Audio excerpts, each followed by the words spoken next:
On the morning of July 30th, what started as an ordinary day at an apartment complex in Tampa quickly spiraled into a tense and dangerous confrontation that would end with the dramatic arrest of a former U.S. Marine. The incident, involving 29-year-old Andrew Tsinkelis, shocked residents, drew a massive police presence, and left the community grappling with fear and disbelief. According to authorities, Tsinkelis was taken into custody by the Tampa Police Department's elite SWAT team after a series of alarming events unfolded. Investigators allege that the ex-Marine fired multiple gunshots at a golf cart occupied by the apartment complex's manager and assistant manager. At the time of the shooting, the two staff members were simply going about their daily duties, traveling through the property in the small utility vehicle commonly used in large residential communities. Tragically, one of the occupants, a female staff member, was injured during the incident.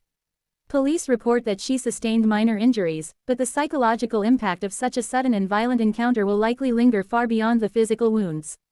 Residents who witnessed the attack described scenes of panic and chaos as the sound of gunfire echoed through the normally quiet property. As news of the shooting spread, the apartment complex was immediately placed under lockdown. Officers from multiple units rushed to the scene, and soon the Tampa SWAT team was called in to handle the escalating situation. Witnesses recall seeing heavily armed officers taking up positions behind cover, communicating via radios, and preparing for a possible armed standoff. The decision to involve SWAT underscored the seriousness of the threat, given Tsinkelis's background as a trained former Marine who could potentially pose a significant tactical challenge to responding officers. When law enforcement arrived, Tsinkelis reportedly retreated into his vehicle and barricaded himself inside. This act of defiance set the stage for an intense standoff. Police negotiators attempted to make contact, urging him to surrender peacefully. For the safety of everyone involved, including nearby residents, the goal was to resolve the situation without further violence. However, as minutes stretched into hours, it became clear that voluntary compliance was unlikely. Residents watched nervously from their windows as armored vehicles rolled into the parking lot and officers in tactical gear surrounded the car. The scene was tense, every movement deliberate. According to police sources, SWAT members had to physically remove Tsinkelis from the vehicle when it became apparent he would not come out willingly. The arrest was described as controlled and professional, with no further injuries reported during the takedown. In the aftermath, investigators began piecing together what might have led to such a dangerous outburst. Tsinkelis's military background naturally drew attention. Former service members often receive specialized training in firearms and tactics, making any criminal incident involving them a high-priority concern for law enforcement. However, officials stressed that military service alone does not explain the suspect's actions, and that a full investigation was necessary to determine his motives and mental state. Neighbors and community members expressed shock at the day's events. Many said they had seen Tsinkelis around the complex before but never expected such violence. Others voiced concerns about security measures at the property, questioning how someone was able to fire multiple shots before police arrived. In response, management has reportedly increased security patrols and is working closely with law enforcement to reassure residents that safety remains the top priority. The injured apartment staff member was treated at the scene and later released from medical care. While her injuries were classified as minor, the emotional trauma of being shot at during a normal workday is something she and her colleagues will likely carry for years. The arrest of Tsinkelis also highlights the critical role of SWAT teams in resolving high-risk situations. These specialized units are trained to handle scenarios involving armed suspects, hostages, or dangerous barricades. In this case, their rapid deployment and coordinated tactics ensured that the suspect was taken into custody without loss of life, despite the obvious risks posed by the presence of firearms.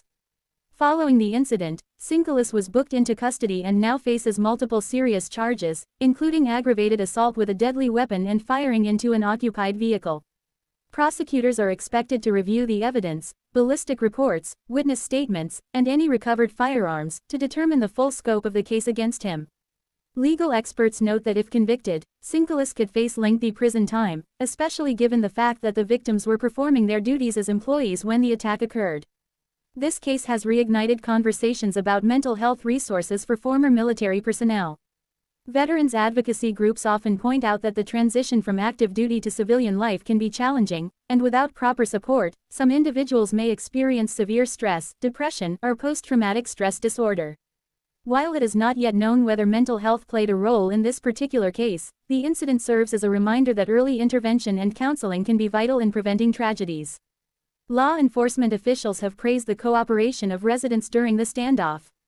Authorities say community members were quick to follow instructions, shelter in place, and avoid interfering with police operations. This cooperation, combined with the precision of the SWAT team, likely helped prevent the situation from escalating into something far worse. In the days following the arrest, the apartment complex has slowly returned to a sense of normalcy, though the memory of the July 30th standoff remains fresh. Maintenance crews have repaired the damage caused by the gunfire, and counseling services have been offered to staff and residents. For many, the incident has underscored the unpredictable nature of violence and the importance of always being prepared for emergencies. As for Tsinkelis, he remains in custody awaiting trial. His legal team will likely examine his military record, personal history, and any possible mitigating factors in an effort to reduce potential sentencing. However, prosecutors have indicated they plan to pursue the charges to the fullest extent of the law, citing the deliberate nature of firing at two unarmed individuals and the danger posed to everyone in the vicinity. The story of this incident continues to resonate beyond Tampa, drawing attention from national media outlets and sparking online debates about gun violence, veteran support systems, and community safety. While the investigation is ongoing, one fact is clear: swift action by law enforcement and the bravery of first responders prevented what could have been an even more devastating outcome. For the residents of the apartment complex, the events of that summer morning will not be easily forgotten.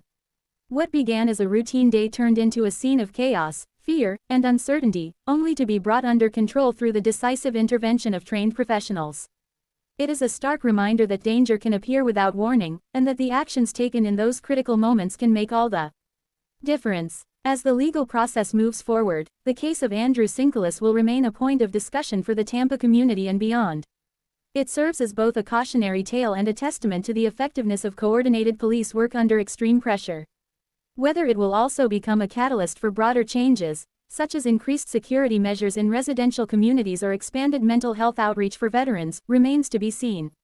For now, the community is left to heal, the victims to recover, and the justice system to determine the consequences for the man at the center of it all.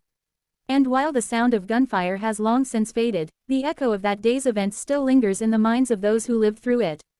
If you want, I can also make this exact same news story more gripping and cinematic so it feels like a crime documentary script for YouTube. That would give it a much more dramatic edge while keeping it factual. Would you like me to do that?